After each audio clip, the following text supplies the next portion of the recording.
신기남 위원장님이시고요. 예, 대통령 소속 예, 도서관 정보정책위원회 제가 지금 위원으로 활동을 하고 있습니다. 예, 그 대통령 소속 도서관 정보정책위원회를 저희 우리 국민들이 사실 잘 모르고 있어요, 많이요.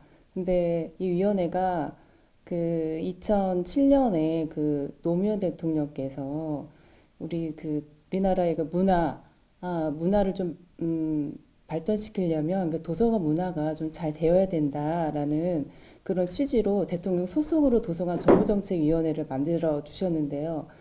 2008년도에 이제 이명박 정부가 들어서면서 바로 사무국도 없애고 사무실도 없애고 하면서 사실 그 기능이 사실은 거의 10년 동안 고사 상태에 있었습니다. 그래서 저는 사실 그 시기를 잃어버린 10년이라고 이제 생각을 하는데요. 다행히 이제 문재인 대통령께서 이제 그 도서관 정보정책위원회의 그런 의미를 잘 아시고 계시거든요. 왜냐면 그 당시에 그 청와대 그 정책실장님을 하고 계셔가지고 네, 그 내용을 잘 알고 계셔서 그 문재인 정부가 들어서고 나서 제 6기가 들어설 때 이제 신기남 위원장님을 이제 위원장님으로 위촉을 해주시고 그래서 6기가 이제 제대로 구성이 돼서 이제서야 사무실이 네, 사무국이 마련이 되고 그리고 이제서야 우리나라 그 도서관 문화를 발전시키기 위한 다양한 정책들이 이제 지금부터 이제 시행이 이제 되려고 합니다.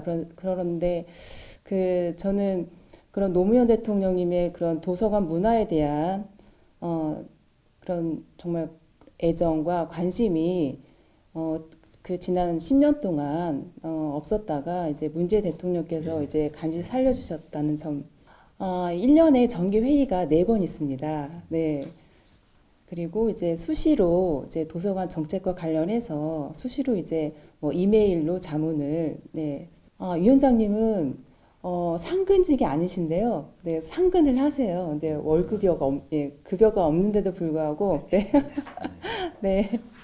예, 저는 그 출판인으로서 지난 20년 동안 활동을 해왔고요. 그리고 제가 그 우리나라의 그 대표적인 출판 전문지인 출판 저널을 지금 발행하고 있는 책문화 네트워크 대표로 일을 하고 있습니다.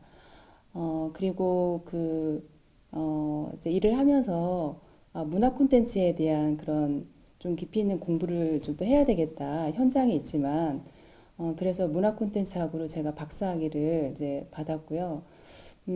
제가 이렇게 출판과 도서관 정책과 독서 정책에 좀 있다 보니까 우리나라의 문화예술에 어떻게 보면 가장 인프라라고 할 수 있는 그런 부분이 매우 중요한데, 이제 국회에서 이 부분에 대해서 많이 애써 주시는 국회의원들도 많이 계시지만, 좀 잘 이 내용을 잘 모르시니까 좀 많이 이제 놓치고 가시는 부분들이 좀 있기도 하고, 그리고 우리, 음, 그 민주당 중에서 좀 이런 책문화 정책이라든지 문화예술에 대한 그런 기본적인 인프라 정책들을 좀 더 적극적으로 좀 정책을 좀 챙겨야 되지 않을까 이제 그런 생각을 하고 있습니다. 사실 평범한 예, 평범한 시민으로 이렇게 살고 뭐 출판계에서도 뭐 대표 선수라고 해서 네, 일을 하고 있는데요. 제가 지난 그 도서관 정보정책위원회와 마찬가지로 출판 저널도 2008년도에 그 이제 정부 지원금으로 만들다가 2008년도에 그것도 그 지원금 끊기면서 그게 휴관이 됐어요. 그러니까 사실상 폐관인데 그런데 제가 그때 그 당시에 수석 기자로 있었는데 이 잡지가 우리나라의 그런 출판 문화의 기록으로서 매우 중요한 잡지다라는 그런 생각으로 제가 독립을 해서 제 자력으로 내고 있었습니다. 그래서 거의 33주년이 됐는데요. 이제 출판계와 도서관계와 독서계와 그다음에 이제 문화 콘텐츠를 이제 공부를 하다 보니까 문화예술 쪽에 좀 이 부분에 대해서 조금 더 적극적으로 국회에서 좀 관심을 가져주실 좀 국회의원이 좀 필요하다라는 생각을 하게 됐어요. 그리고 또 제가 이렇게 현장에 있다 보니까 이제 그 주변에서 저보고 좀 국회에 나가서 좀 일을 좀 해보면 어떻겠느냐 이런 추천도 많이 해주시고 하셔서 이번에 네. 사실은 제가 그 이번에 그 더불어민주당에 지원을 했습니다. 그래서 왜냐면 저는 비례예요. 네, 비례로 왜냐면 이런 부분들은 어떻게 보면 문화예술 쪽에 굉장히 소외된 정책일 수가 있기 때문에 그럼 내가라도 나서서 뭐라도 좀 우리 국민들과 이 정책에 대해서 좀 더 관심을 좀 가져야 되겠다. 출판 정책과 도서관 정책과 독서 정책도 마찬가지입니다. 예. 그래서 그다음에 또 문화예술 분야에 대해서 좀 소외된 정책들이 많이 있거든요.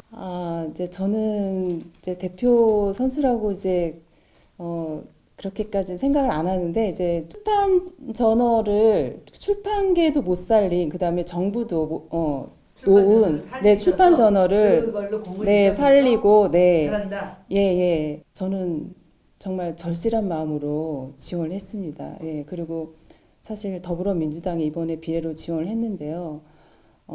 이제 경선까지 갔어요. 진짜? 예, 경선까지 갔는데 제가 나중에 그 뉴스를 접했는데요. 그 최종 후보 고를 때 이제 그 20대들에게 30% 가점을 줬다고 합니다. 그래가지고 제가 사실 그 뉴스를 보고 사실 굉장히 속상했습니다. 왜냐하면 저는 제 자력으로 해서 경선까지 갔는데 분하기다보다는 정말 절실한 마음이었는데 이제 그리고 또 저를 응원해 주시고 지지를 해 주신 분들이 출판계와 서점계와 뭐 독서계, 도서관계 굉장히 많으셨는데 제가 그렇게 좋은 소식을 못 전해 드리니까 굉장히 좀 많이 속상하더라고요. 그래서 사실은 도서관계 쪽도 출판계도 사실 기대를 많이 하고 있었어요. 왜냐하면 그동안에는 여성 출판인이 국회로 진출한 적이 없었거든요.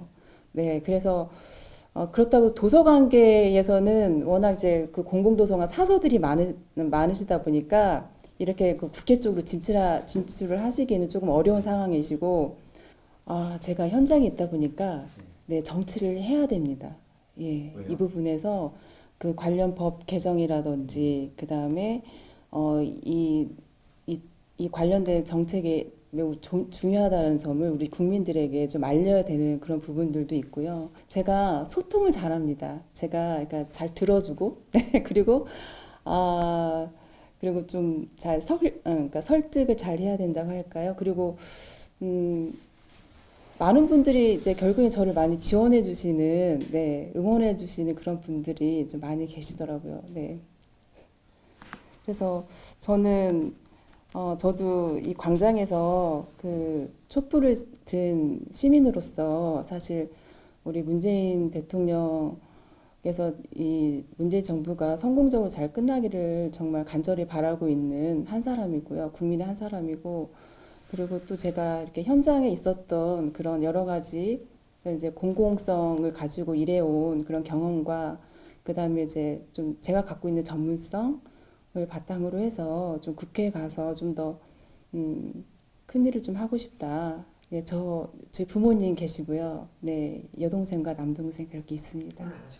예, 저 혼자 했습니다. 아니, 한 번, 그런 아픔이 있습니다. 네. 그리고 사실 제가 출판 문화계 쪽에 있다 보니까 이런 양성평등에 대한 부분들도 사실 많이 좀 관심을 가져야 되겠더라고요. 아니요, 저는 여대는 안 나왔는데요.